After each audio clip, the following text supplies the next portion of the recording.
त्याही पेक्षा बघा तुम्ही कुणी सुद्धा ह्याच्या इथले डायबिटीजचे लोकांच्यामध्ये फक्त डायबिटीजची गोळी घेतली जाते. बीपीचे पेशंट रक्त पातळ व्हायची बीपीचीच गोळी घेतली जाते.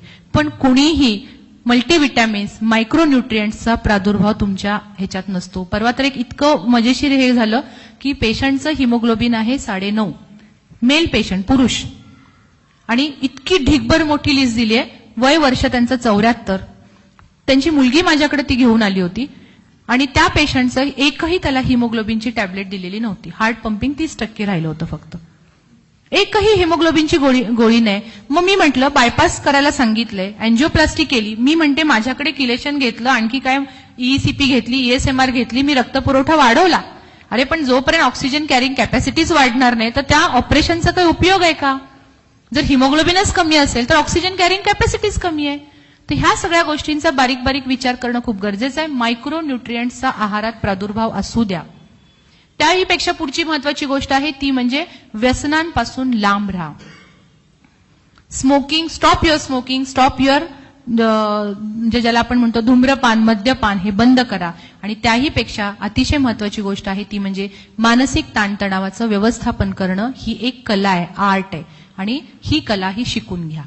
मानसिक ताणतणावाचं व्यवस्थापन करण्यासाठी मी 3-4 गोष्टी सांगते.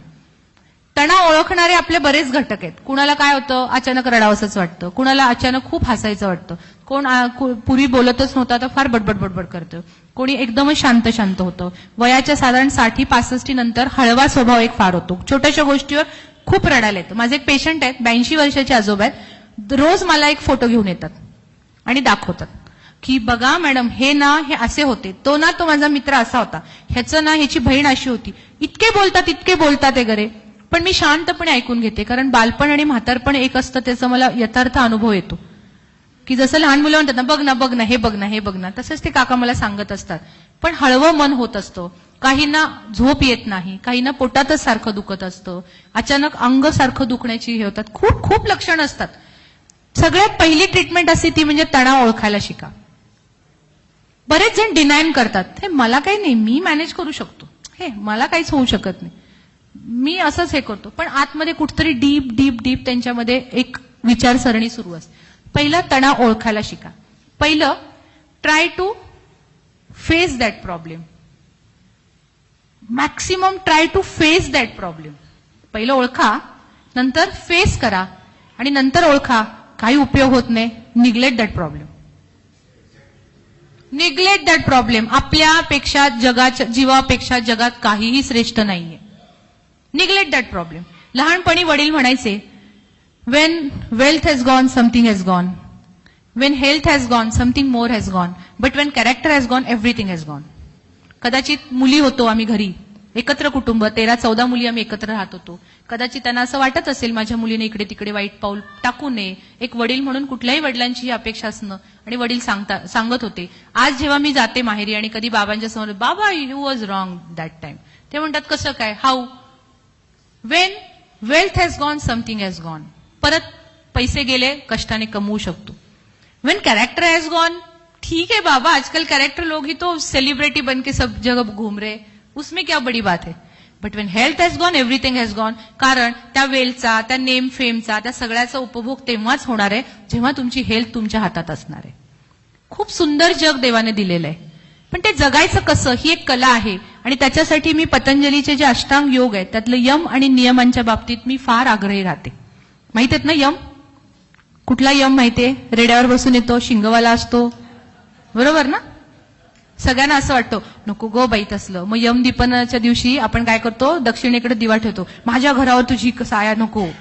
अरे कॉमन लक्षात घ्या, जोपर्यंत तुम्ही जागा रिकामी करणार नाही तोपर्यंत कुणाला दुसऱ्याला स्पेस कशी मिळेल, बरोबर ना? आपण जोपर्यंत जागा रिकामी केल्यात तर कुणाला तरी स्पेस मिळणार आहे. हा सृष्टीचा नियम आहे, काही घाबरण्याची गरज नाहीये त्याच्यात.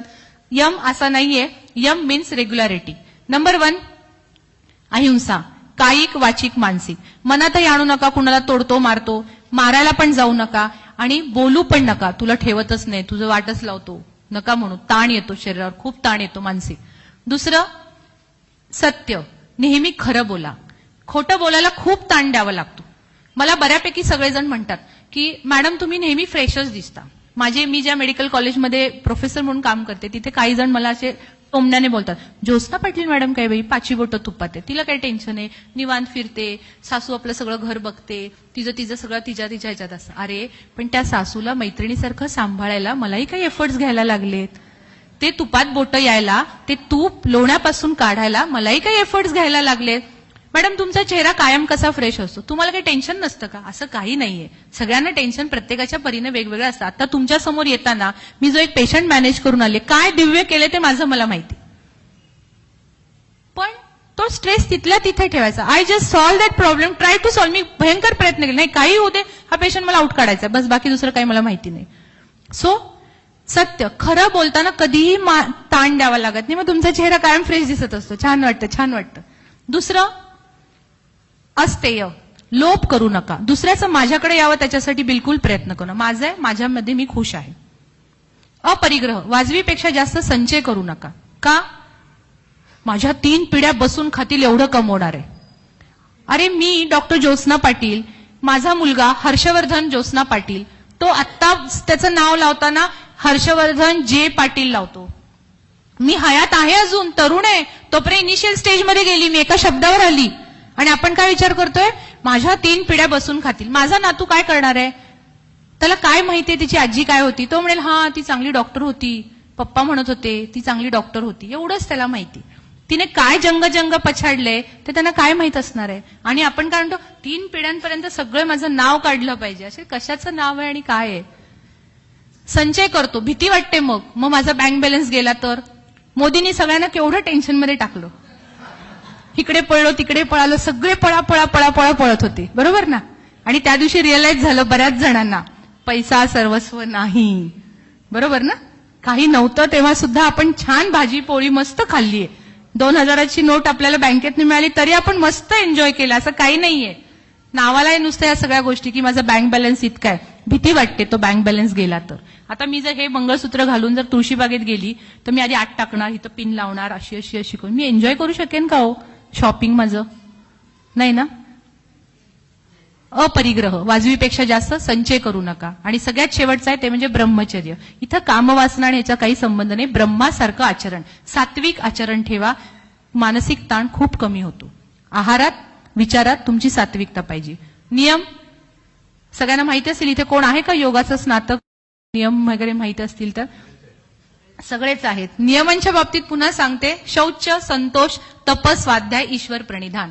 शौच, शरीराला रोज आता काय डो साबण वापरायचा, थंडी आली, परत मग मेडिमिक्स वापरायचा, ह्याचा वास चांगला येतो. अरे मन फेअर अँड लवली होण्यासाठी सुद्धा आपले प्रयत्न पाहिजेत. नुसती शारीरिक स्वच्छता नाही तर शारीरिक आणि मानसिक स्वच्छता जेवढी ठेवाल तेवढं आपलं हे रिलॅक्स जातं, लाईफ तुम्ही टेन्शन फ्री राहता. आंघोळ केल्यानंतर बरं वाटतं का नाही, हलकं वाटत असतं. का आपण करतो तसंच मन हलकं होण्यासाठी सुद्धा काही प्रयत्न हे केलेच पाहिजेत. दुसरी महत्वाची गोष्ट असते ती म्हणजे संतोष. हॅपी मॅन बघितले, फेंगशुईचा ॲटम, तो घरात ठेवला तर घरात खूप चांगलं होतं. माझी बेडरूम ही आग्नेय कोपऱ्यात होती. किती मैत्रिणींनी सल्ले दे, अगो आग्नेय कोपऱ्यात कशाला बेडरूम बांधलीयस, ती कसं म्हणजे किती भांडणं होतील. नवरा बायकोंची भांडणी होतच असतात छोटी मोठी, ते आपल्यावर आहे किती केवढं ताणायचं आणि काय नाही करायचं ते. आणि मग मी आता माझं घर बांधून 10 वर्ष जेव्हा झाली तेव्हा मी आता नवऱ्याला म्हणते आपण जास्त नाही ना रे भांडलो, अगदी थोडंच भांडलो, म्हणजे चुकीचा कन्सेप्ट आहे, काही तसं नाहीये, काही नाहीये. अंडरस्टँडिंग कॅपॅसिटी ही खूप महत्वाची असते. सो मौज में रहो. कुठल्याही फेंगशुईचे ॲटम आणि ह्याच्याशी गरज नाहीये. परमेश्वराने पण आपल्याला सांगितलं हसत खेळत राहा. तप, प्रत्येक गोष्टीत एक प्रकारचं सातत्य पाहिजे. ते भले तुमचं ट्रीटमेंट घेणं असो, गोळ्या घेणं असो, पथ्यपाणी करणं असो, व्यायाम असो. तपाचं कुठल्याही फलश्रुती ही चांगलीच आहे. पण आतापर्यंत आपण हेच ऐकत आलो ना हिंदू संस्कृतीत, इतकं तप केलं म्हणून हे मिळालं, त्या तपाची फलश्रुती अशी होती. जर तुम्हाला तुमची हेल्थ पाहिजे असेल तर हे पण एक तपच आहे. स्वाध्याय, चांगलं चुंगलं ज्ञान घेण्यासाठी प्रयत्न करा. दृक्श्राव्य, चांगलं ज्ञान. आजकाल प्रवचन, कीर्तन ह्या गोष्टी आवडेनाशा झाल्यात बऱ्याच जणांना. माझ्या माहेरी रोज पोथी असते ज्ञानेश्वरीची. मग तिथं गेल्यानंतर माझ्या मुलांना मी अशी आवाजून, अरे बस ना जरा वेळ, एक रात्र आपण येतो, जरा बस ना, बघ काय म्हणतात बाबा, बघ काय चाललंय वगैरे. मम्मा बोरिंग आहे, नको इथे. ही आजकालची पिढी आहे. खूप समजून सांगावं लागतं की अरे नाही, चांगलं चुंगलं ऐका. तेच एखादा मूवी बघायला जावा, पहिल्या रांगेत जाऊन पोरं खुश उभारलेली असतात. पिढीतला बदल होत निघालाय. हळूहळू सांगून सांगून मला तेवढा कॉन्फिडन्स आहे की मी बदलू शकेन. स्वाध्याय चांगलं ज्ञान घेण्यासाठी तुम्ही तर सगळे आध्यात्मिक विचारांचे आहात, मी ह्याच्याबद्दल फारसं सांगू शकत नाही. आणि शेवटचं ईश्वर प्रणिधान, ईश्वराप्रती प्रणिधान. इथं मी कुठल्याही धर्माशी मला काहीही संबंध नाहीये. कुठंतरी एक सुपर नॅचरल पॉवर आहे, ती पॉवर आपल्या सगळ्यांवर हावी होतीये. प्रत्येक कर्माला कर्त्याची गरज आहे.